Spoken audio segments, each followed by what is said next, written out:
पहले इंडिया पाकिस्तान की वॉर रुकवाई, अब ईरान इजराइल की वॉर रुकवाई। लाओ मुझे नोबेल प्राइज दो। मजाक नहीं कर रहा, एक्चुअली में ट्रंप ने पोस्ट करके नोबेल प्राइज का 6 बार जिक्र किया। ईरान इजराइल के बीच 12 दिन लंबी चली है वॉर, शायद सबसे अजीब वॉर थी।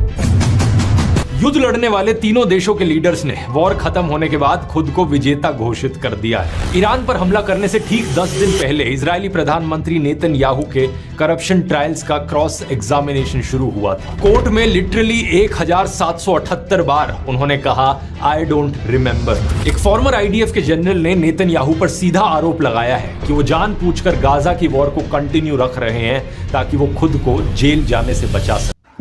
वीडियो को अच्छा लगे तो लाइक एंड सब्सक्राइब कर देना। नमस्कार दोस्तों, 13 जून 2025 सुबह के करीब 3 बजे 200 से ज्यादा इजरायली फाइटर जेट्स ईरान के एयर स्पेस में एंटर करते हैं।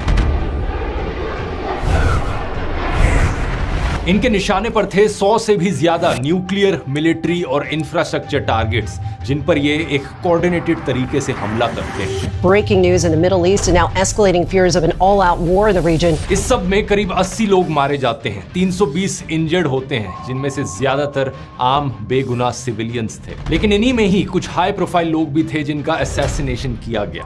आर्म्ड फोर्सेस के chief of staff Mohammad Bagheri, IRGC के commander in chief Hossein Salami, Iran के न्यूक्लियर प्रोग्राम से जुड़े लोगों को खास तौर पर टारगेट किया गया। न्यूक्लियर साइंटिस्ट मोहम्मद मेहदी तेहरानची और फेरेदुन अब्बासी समेत 6 साइंटिस्ट को भी मार दिया जाता है। इजराइल इस पूरे ऑपरेशन को नाम देता है Operation Rising Lion. The strikes were part of Operation Rising Lion. Operation Rising Lion. Operation Rising Lion. इस पूरे मामले में अजीब चीज ये थी कि ईरान की तरफ से कोई प्रोवोकेशन नहीं किया गया था। हाँ, ये बात सच जरूर है कि इन दोनों देशों के बीच रिश्ते काफी लंबे समय से खराब रहे हैं। पिछले साल इन दोनों देशों के बीच में लड़ाई भी देखने को मिली थी, लेकिन इस स्पेसिफिक केस में ईरान ने कोई हमला नहीं किया था। बस अचानक से इजराइल एक दिन उठकर आया और बम बरसाने शुरू कर दिए। जब इजराइल से पूछा जाता है कि ऐसा क्यों किया, तो इजराइल के प्रधानमंत्री जवाब में कहते हैं सेल्फ डिफेंस के लिए किया। We have risen like lions to defend ourselves. ये कैसा सेल्फ डिफेंस जिसमें पहले खुद जाकर दूसरे पर हमला करो। वो कहते हैं कि उन्हें शक था कि ईरान न्यूक्लियर हथियार बनाने के बड़े करीब था।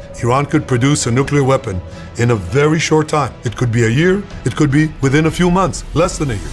असल में बात यह है कि 31 मई 2025 को यूनाइटेड नेशंस के nuclear watchdog international atomic energy agency की एक कॉन्फिडेंशियल रिपोर्ट लीक हुई थी। इसमें लिखा था कि ईरान के पास लगभग 400 किलो 60% एनरिच्ड यूरेनियम है, जिसका इस्तेमाल 10 न्यूक्लियर वेपन्स बनाने के लिए किया जा सकता है। यानी कि न्यूक्लियर हथियार अभी तक बना नहीं है, लेकिन बन सकता है।